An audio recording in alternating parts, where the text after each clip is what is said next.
رہے ہوتے ہیں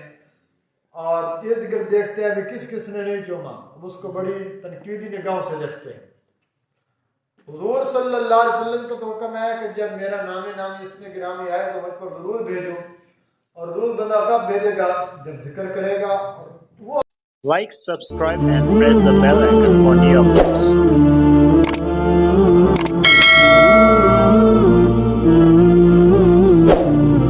امام الانبیاء صلی اللہ علیہ وسلم کی ذات سے محبت ہر مومن کے دل کے اندر موجود ہے، لیکن اس محبت کے اظہار کو اگر کوئی مخصوص طریقہ متعین کر لیا جائے اور اسی کے اندر یہ بات ذکر کر دی جائے کہ عاشق رسول کی علامت یہ ہے جس نے حضور صلی اللہ علیہ وسلم کے جوتے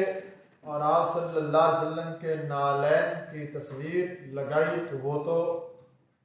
عاشق رسول، یہ محبت رسول کا سچا ہے اور کرنا نہیں کہ جو حضور صلی اللہ علیہ وسلم کے نامی اسم گرامی پر اپنے انگوٹھوں کو چومے اور آنکھوں سے لگائے،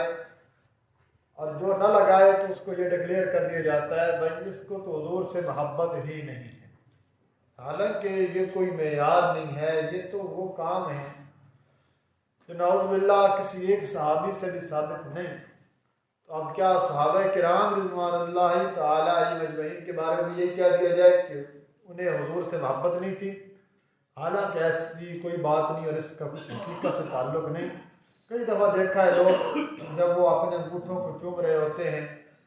اور ارد گرد دیکھتے ہیں بھی کس نے نہیں چوما، اس کو بڑی تنقیدی نگاہوں سے دیکھتے ہیں۔ حضور صلی اللہ علیہ وسلم کا تو حکم ہے کہ جب میرا نامی اس میں گرامی آئے تو مجھ پر ضرور بھیجو،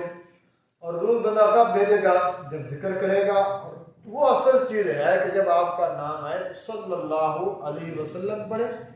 اس سے بڑھ کر اور کیا بات ہے۔ اور یہ بیچ تو اس وقت ہوتے بھی نہیں تھے، نہ یہ لائٹنگ کا زمانہ تھا، تو اب نعوذ باللہ صحابہ کرام کے عشق کا پھر کیا عالم ہوگا۔ آپ صلی اللہ علیہ وسلم کی صحابہ کی محبت کا معیار پھر کیسے جانچا جائے گا جن کے بارے میں قرآن کہتا ہے کہ ہم نے ان کے دلوں کا امتحان لیا اور ہم نے ان کے دلوں میں حضور کی محبت اور اللہ کی محبت کے سوا کچھ نہیں پایا۔ تو لہٰذا یہ جو اس کے علاوہ تو میں نے 2 مثالیں دی ہیں، آپ کو 10 مثالیں ملیں گی معاشرے میں، لوگوں نے اپنی طرف سے مقرر کر رکھی ہے، معیار قائم کر رکھے ہیں، یہ عاشق رسول کا معیار ہے، اور یہ جو نہیں کر رہا وہ تو نعوذ باللہ حضور کے درود پہ منکر ہے، یا حضور کا بھی نعوذ باللہ منکر ہے۔ منکر رسول تو نعوذ باللہ مومن تو کیا کافر ہو جائے گا، اس کو نیکی اور اعمال کس کام کے آئیں گے۔ تو لہٰذا اس چیز کی بھی بالکل کوئی حقیقت نہیں۔